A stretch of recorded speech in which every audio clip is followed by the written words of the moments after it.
Hey everybody, hope you're having a wonderful day today. If you're new here, hi, my name is Katie, and I'm going to be talking about the number one thing that you need to be watching out when you are first learning how to play chords on the guitar. This is something that saves my students hours and hours of frustration, and I wish that I knew this when I first started because it would have saved me hours and hours of frustration too. And that is the concept of piano fingers versus violin fingers. A ukulele teacher named Craig Chi, he described this as piano fingers are straight up and down like this. So let's say I'm playing a D chord and my fingers are straight up and down this way. If you look at the diagram, it does not tell you how your hand should be shaped. It just tells you where to place your fingers, and they're perfectly symmetrical right in the middle of the fret, and you're thinking, okay, so I guess I'm supposed to follow the diagram and do as I'm told. Well, what you want to do is, for a clear sound, you want to scoot your fingers up as close to the frets as you possibly can to get a clear sound. Step one. Step two, if you have your fingers straight up and down, you run the risk of muffling other strings when you play it. So if I have my fingers straight up and down like this, you're like, something like that, and that's not fun. So instead, you start to squeeze harder. But I'm here to tell you that you don't have to squeeze as hard as you think you do. All you have to do is change your piano fingers to violin fingers. Piano fingers are straight up and down. Violin fingers are to the side. Do you see that? So look at my elbow. It's like kind of pointed down to the floor. Now I'm going to just pivot my wrist and my elbow just comes up very slightly. Not up here. That is uncomfortable. It's just a little tiny subtle shift. Do you see that? Tiny pivot. Tiny pivot. Do you see that?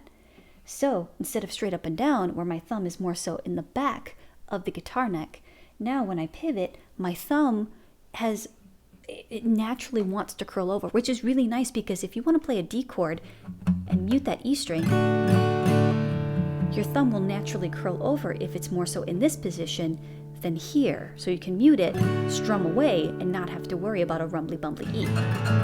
Right? So piano fingers versus violin fingers. That really helps. It's the same with the A chord. I see a lot of my students, they do this, and they first start off and it's very, very straight up and down. Piano fingers. Now, pivot. Move your fingers more so, or place them more so at an angle so that it's not like this, it's like this. So piano fingers, violin fingers. Piano fingers, violin fingers. Now it's the same with the F chord. That can be really difficult for beginners. This was my least favorite chord when I was first starting out, besides the B minor, but that's besides the point. But we have an F chord. You could do it with, straight up and down piano fingers. Yeah, you can get a really good optimal sound, but then you've got these two strings that you're not really supposed to play. It's a little frustrating. So I'd say that the open A, because F has an A in it, I really don't care. But it's that E that's really tricky. So how do you get your thumb to curl over? Well, what you do is that you have that pivot. Do you see that? Instead of straight up and down, piano fingers, violin fingers. My thumb naturally wants to whoop, come up, pop up, and mute that string. Yeah, and if you really don't like that A, your ring finger can come up just a little bit, lay a little bit flat, lightly touch that A string, and then you get an F chord.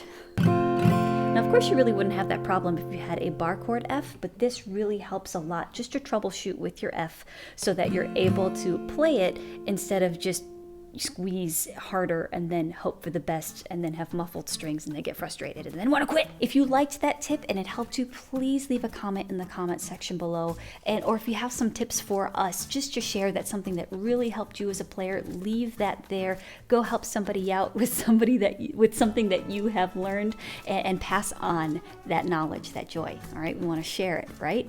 And if you're looking for some free tutorials, just you want to play around a little bit, I'm gonna leave that over here. And if you're looking for a guitar course where you just want a place to start and it's a solid place to give you a good foundation on the guitar, it's over here, and it's the fun, fast, and stress-free way to learn the acoustic guitar.